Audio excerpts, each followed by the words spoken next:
Hello friends, welcome to A1 classes. और आज का टॉपिक है पास्ट टेंस वाज वेयर का प्रयोग और फ्यूचर टेंस शैल बी और विल बी का प्रयोग। तो जैसे पहले वीडियो में हम पढ़ चुके थे EJMR का प्रयोग, तो इसके बाद दूसरा वीडियो में लाया हूँ आपके लिए पास्ट टेंस वाज वेयर और future tense will be shall be का प्रयोग। तो इसमें सबसे पहले हम पहचान जानेंगे कि इसकी पहचान होती क्या है। इस प्रकार के वाक्यों में भी एक्शन यानी कार्य का नहीं होता है, यानी कोई भी क्रिया नहीं होती है। जैसे EJMR के प्रयोग में हम पढ़ चुके हैं कि इसमें कोई भी क्रिया नहीं होती है, वैसे इसमें भी वाज वेयर के प्रयोग में भी इस प्रकार के वाक्यों में कोई भी क्रिया यानी कार्य नहीं होगी। और दूसरी पहचान इसमें यह है कि किसी क्रिया के स्थान पर था थे थी आदि शब्द का प्रयोग होते हैं, यानी वाक्य के अंत में था थे थी आदि शब्द होते हैं। और गा गे गी भी होते हैं फ्यूचर टेंस में, और पास्ट टेंस में होते हैं था थे थी। और आगे चलते हैं, इसकी नियम जानते हैं कि इसका नियम बनाने के नियम क्या क्या हैं। तो इसमें नियम नंबर 1 में है कि आई ही सी इट तथा एक वचनकर्ता के साथ वाज तथा यू वी दे तथा बहुवचनकर्ता के साथ वेयर का प्रयोग करते हैं। जैसे प्रेजेंट टेंस में हम लोग करते थे, वैसे इसमें भी है आई ही सी इट तथा एक वचनकर्ता के साथ वाज का प्रयोग करेंगे तथा यू वी दे तथा बहुवचनकर्ता के साथ वेयर का प्रयोग करेंगे। और नियम नंबर 2 में है फ्यूचर टेंस में क्या प्रयोग करेंगे कि फ्यूचर टेंस में आई तथा वी के साथ शैल बी का प्रयोग करेंगे। आई तथा वी के साथ शैल बी का प्रयोग करेंगे तथा अन्य कर्ताओं के साथ विल बी का प्रयोग करते हैं। और जैसे निगेटिव सेंटेंस और इंट्रोगेटिव सेंटेंस जो है आपका, वह पहले की भांति बन जाएगा। जैसे प्रेजेंट टेंस में EJMR में बनाए थे हम निगेटिव सेंटेंस और इंट्रोगेटिव। निगेटिव सेंटेंस का नियम था कि EJMR के बाद नाट लगाते हैं, तो इसमें भी वाज या वेयर के बाद हम नाट का प्रयोग करते हैं। और इंट्रोगेटिव में क्या होता है, यदि वाक्य क्या से प्रारंभ होता है तो हम वाज या वेयर को कर्ता के पहले कर देते हैं। ऐसे फ्यूचर टेंस में भी विल बी में शैल बी में शैल या विल को कर्ता के पहले कर देंगे, बी अपने स्थान पर ही रहेगा। बी इधर से उधर नहीं होता, केवल शैल या विल को ही इधर से उधर करते हैं। अब आगे चलते हैं एग्जाम्पल की तरफ, और एग्जाम्पल में हम बनाने की कोशिश करते हैं कि देखते हैं कैसे बनता है। एग्जाम्पल नंबर 1 है कि वह घर में नहीं था। वह घर में नहीं था, तो इसका होगा वह घर में नहीं था, यानी ही सब्जेक्ट हो गया आपका ही। अब ही के साथ ही एक वचन है, इसलिए हम इसके साथ लगाएंगे was. He was, he was. अब वाज जैसे बताए थे कि वाज या वेयर के बाद नाट लगाते हैं, अगर नहीं वाला सेंटेंस है तो नहीं है तो इसमें लगेगा he was not. He was not in the city. In the city. He was not in the city.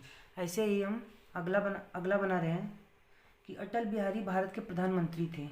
तो सबसे पहले हम इसमें सब्जेक्ट लिखेंगे। सब्जेक्ट है आपका अटल बिहारी, इसमें सब्जेक्ट आपका है अटल बिहारी। अटल बिहारी। इसके बाद हम अटल बिहारी नाम है, नाम एक वचन होता है, तो इसके साथ हम वाज का प्रयोग करेंगे, अटल बिहारी वाज। हम जैसे EJMR के प्रयोग में पहले बताए थे कि हमेशा सेंटेंस पीछे की तरफ से बनता है, तो अटल बिहारी वाज। उसके बाद वाज तो हो ही गया, थी का मतलब वाज। प्रधानमंत्री का होता है आपका prime minister. Prime minister of का के लिए प्रीपोजिशन आप का प्रयोग करते हैं, ऑफ। भारत का होगा इंडिया। इस प्रकार से आपका सेंटेंस बन गया Atal Bihari Vajpayee prime minister of India. ऐसे ही अगला सेंटेंस बनाते हैं हम लोग कि अब प्रश्नवाचक सेंटेंस आ गया इसमें कि क्या तुम आलसी नहीं थे। क्या तुम आलसी नहीं थे। जब प्रश्नवाचक सेंटेंस में वाज वेयर के प्रयोग में जब भी प्रश्नवाचक बनाते हैं तो हम वाज या वेयर को पहले कर देते हैं। तो तुम है यू के साथ हम जानते हैं कि यू के साथ वेयर लगता है, तो यू के साथ वेयर लगेगा तो वेयर को हम सबसे पहले लिख देंगे वेयर यू। यू वेयर होता है तो प्रश्नवाचक में वेयर यू चेंज कर देते हैं, वेयर को पहले लिख देते हैं। वेयर यू हो गया। अब नॉट है तो नॉट, नहीं है तो नॉट। अब आलसी का होगा आपका lazy, were you not lazy. ऐसे ही अगला सेंटेंस बना रहे हैं हम कि तुम वहाँ नहीं होगे। अब आपका फ्यूचर टेंस आ गया। फ्यूचर टेंस में हम कैसे बनाते हैं कि तुम वहाँ नहीं होगे, तो अगर निगेटिव सेंटेंस आए तो विल बी के बीच में हम नॉट लिखते हैं, तो आपका सेंटेंस होगा यू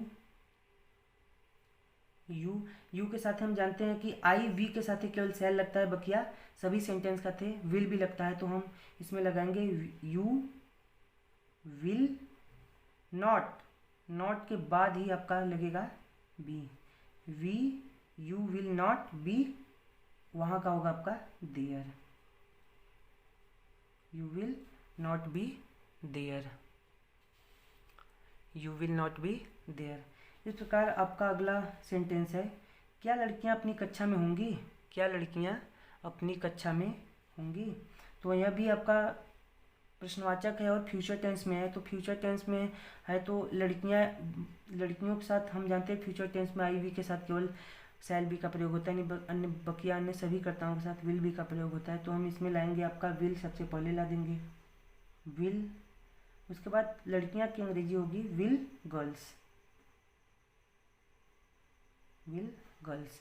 अब उसके बाद हम नाट है, नाट नहीं है तो नहीं लगाएंगे, उसके बाद लगाएंगे आपका बी, विल गर्ल्स बी। अब पीछे सेंटेंस बनाएंगे, होंगी का तो हो ही गया, in will girls be in, girls के साथ अपनी की अंग्रेजी होती है their, THEIR, their class, will girls be in their class. ऐसे ही अगला सेंटेंस बना रहे हम, क्या फूल सुंदर थे। यहाँ आपका पास्ट टेंस है, अगर वाक्य क्या से प्रारंभ होता है तो वाज या वेयर को पहले कर देंगे। तो यहाँ पे फूल सुंदर थे का मतलब बहुवचन, यानी अगर फूल सुंदर था होता तो वहाँ पे एक वचन का प्रयोग करते, लेकिन फूल यहाँ पे बहुवचन होंगे, तो हम इसमें पहले वेयर लाएंगे, वेयर फ्लावर्स, वेयर फ्लावर्स, सुंदर का होता है ब्यूटीफुल,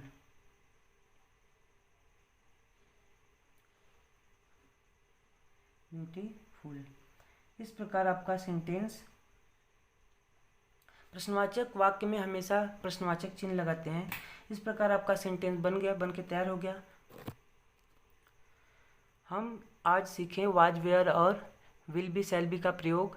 तो जैसे हम आज सीखें, हम कोशिश करेंगे और होमवर्क बनाने का, ताकि हम देखते हैं बना पाते हैं कि नहीं। इसलिए मैं आपको 5 होमवर्क देने जा रहा हूँ। आप एक घर पे अपना होमवर्क करके आप कमेंट बॉक्स में इसका ट्रांसलेट करके हमें भेज सकते हैं। क्या पुजारी मंदिर में नहीं था, वह होनहार लड़का था। क्या तुम्हारी माताजी रसोई में नहीं होंगी, तुम आज मैच में नहीं होगे, वे कहाँ उपस्थित थे। यह है आपके लिए होमवर्क। आप इसको ट्रांसलेट करके कमेंट बॉक्स में भेज सकते हैं।